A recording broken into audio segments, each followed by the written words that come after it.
نيرماتوف. عموري مستعجل على الدقائق، لا يريدها أن تمر، يريد هدف. سعود كريري يريد قطع كل الخدمات الممكنة إليه، لا يريد أن يصل لا الماء ولا الكهرباء لعموري. كرة خطأ لمصلحة العين. رافسان نيرماتوف حكم مباراة اليوم الأوزبكي اللي عنده في سجل 4 مرات، كان الحكم رقم 1 في آسيا. فرصة متاحة للعين، هل أنها ستهتز اليوم؟ سيبقى صامدا ستاريا مبابا بعد 8 مباريات لم تعرف الكرة طريقها إلى مرمى الهلال. كرة من عموري عرضية خطيرة بالراس، جول!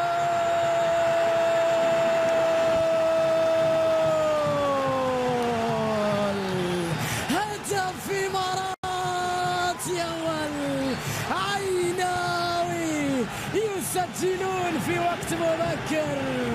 هدف للكوري لين يونجو. الكوريين عيونهم ضيقة إلا هذا، عيونه واسعة والعين عندها فرصة راسية. يا إلهي، هل أنهم يستطيعون؟ راسية جميلة وهدف أول العين يجعل المباراة على صفيح ساخن ويجعلنا ننتظر إثارة. 1 العين لا شيء الهلال. الآن العينوية ناصر يلعب الكرة الونتو مع سالم، ولكن التغطية ممتازة. كرة هلالية على جهة اليمين، سالم في مكان خطير. تياغو يلعب كرة ونواف يلعبها لمسة لناصر جميلة، جول!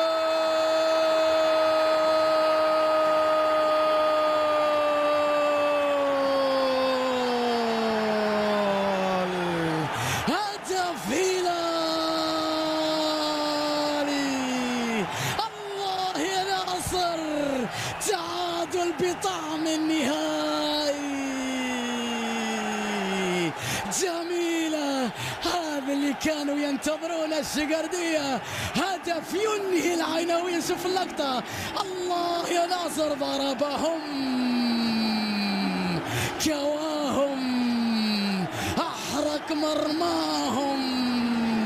آسيا لا تريد إلا زعيم واحد. الهلال يتعادل وفي الطريق إلى النهائي بعد لمسة جميلة من الزلزال. ناصر الشمراني، الهلال في طريقه إلى النهائي.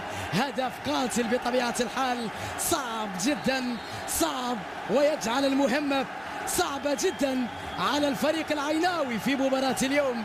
الهلال يتعادل وناصر الشمراني للدفاع العيناوي تصل إلى دياكي.